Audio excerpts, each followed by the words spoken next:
Esistono opere che non si limitano a raccontare una storia, ma diventano lo specchio di un'intera epoca e, in fondo, dell'anima umana stessa. I Promessi Sposi non è soltanto la cronaca di un amore contrastato, no, è un viaggio profondo nella lotta tra il bene e il male, tra la fede e la disperazione, il tutto orchestrato da una forza invisibile che Manzoni chiama provvidenza. Prepariamoci a esplorare insieme questa epopea senza tempo. Inizia così il nostro viaggio. Un'immersione nell'abisso dell'oppressione del Seicento, nel mistero di una fede messa a durissima prova e soprattutto nella ricerca di un senso, di un filo conduttore guidato da quella che Manzoni chiama, appunto, la mano invisibile della provvidenza. Sono queste le parole solenni, quasi profetiche, con cui Manzoni stesso ci svela la sua immensa ambizione. Vedete, non una semplice favola, ma una vera e propria battaglia contro l'oblio. Una battaglia in cui, per la prima volta in modo così monumentale, i veri protagonisti della storia sono loro, gli umili, i senza voce. Proviamo a immaginare la Lombardia del XVII secolo, una terra schiacciata dal gioco straniero, un luogo dove la legge è un'eco lontana e l'unica vera verità è il potere. Qui i forti non hanno bisogno di ragioni e i deboli, non hanno il diritto di averne. E tutto, ma proprio tutto, ha inizio con un'imposizione, un ordine sussurrato come una minaccia mortale. Questo matrimonio non s'ha da fare. Con queste poche parole, due bravi al soldo di un signorotto locale, un certo Don Rodrigo, sbarrano la strada a un povero sacerdote di campagna, Don Abbondio. È l'inizio di tutto, il capriccio di un potente che sta per sconvolgere per sempre la vita dei deboli. Ma attenzione, il punto cruciale è che il mondo del romanzo è governato da figure come queste. I bravi non sono semplici criminali, no, sono lo strumento di un sistema corrotto, il simbolo di una società dove la giustizia è solo una parola vuota e la prepotenza è l'unica moneta che conta. Ed eccoli qui i nostri protagonisti, Renzo e Lucia. Il loro desiderio è il più semplice, il più puro di tutti, sposarsi. Ma questo desiderio si schianta contro il muro della tirannia, costringendoli a una fuga disperata. Un viaggio che li separerà e li metterà alla prova in modi che non avrebbero mai potuto immaginare.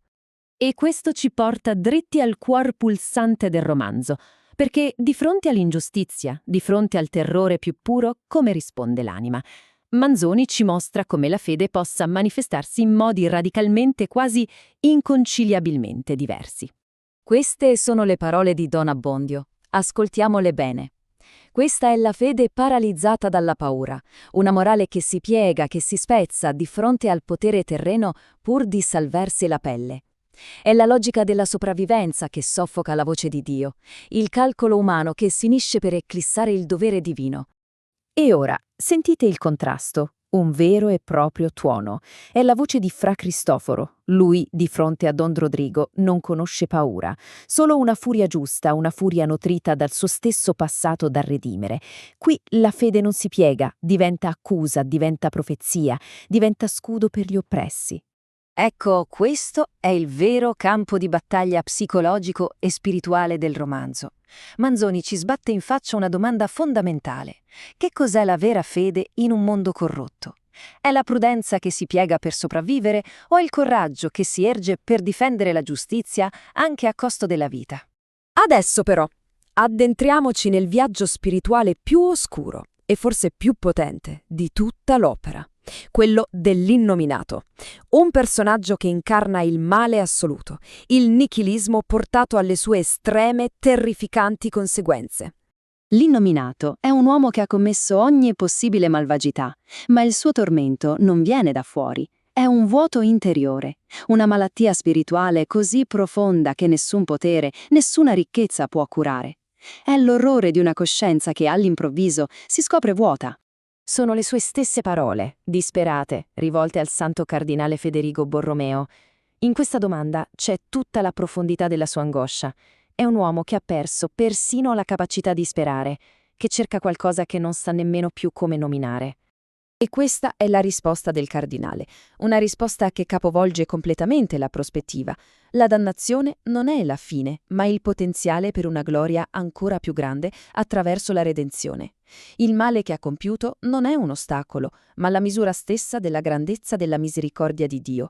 E così Manzoni ci mostra che anche per l'anima più perduta, per il cuore più indurito, esiste la possibilità di una conversione, una salvezza tanto più incredibile, tanto più prodigiosa, quanto più profondo era l'abisso dal quale è riuscita a emergere. E con questo arriviamo all'atto finale, quasi apocalittico, della nostra storia, l'arrivo della Grande Peste a Milano. Una tragedia storica che Manzoni trasforma nel crogiolo finale per ogni personaggio, nel giudizio ultimo per un'intera società. Immaginiamo il collasso totale della civiltà. Non c'è più legge, non c'è più pietà, solo il silenzio dei morti, rotto dal rotolare dei carri dei monatti. La città diventa un lazzaretto a cielo aperto, un'immagine terribile della fragilità umana di fronte a una forza che nessuno può fermare. Ma è proprio qui, in mezzo a questo caos indicibile, che Renzo, mentre cerca disperatamente Lucia nella città appestata, arriva a un momento di comprensione profonda, un'epifania che cambia tutto. Questa esclamazione, apparentemente così semplice, è il culmine tematico di tutta l'opera. La fede, ci dice Manzoni, non si trova nell'assenza di sofferenza, ma proprio al suo centro. La provvidenza non è ciò che ci risparmia il male, ma ciò che opera attraverso di esso, in modi misteriosi, imperscrutabili per la mente umana. E così la peste viene descritta quasi come un grande, terribile livellatore, una scopa divina. L'oppressore, Don Rodrigo, viene spazzato via dalla malattia, la sua arroganza ridotta a un corpo agonizzante, mentre gli umili, Renzo e Lucia, vengono messi alla prova, purificati dal dolore, e alla fine riuniti. E la riflessione cinica, ma incredibilmente acuta di Don Abbondio sottolinea proprio questo. Persino la sua mente pragmatica e timorosa riconosce che, attraverso la catastrofe, agita una sorta di giustizia nascosta, un ordine divino che va oltre la comprensione. Alla fine della loro terribile odissea, Renzo e Lucia possono finalmente unirsi. Il loro amore ha attraversato la tirannia, la separazione e la morte stessa. Il loro mondo è cambiato per sempre, ma la loro unione diventa il simbolo di una speranza che, nonostante tutto, sopravvive alla desolazione. E così l'opera si chiude, ma lascia aperto l'interrogativo più grande di tutti. Ci chiede di guardare oltre l'orrore del mondo, oltre la sofferenza che sembra non avere senso, e di interrogarci. Anche nel caos più profondo può davvero esistere un significato, un disegno più alto, un filo invisibile che alla fine tiene insieme ogni cosa.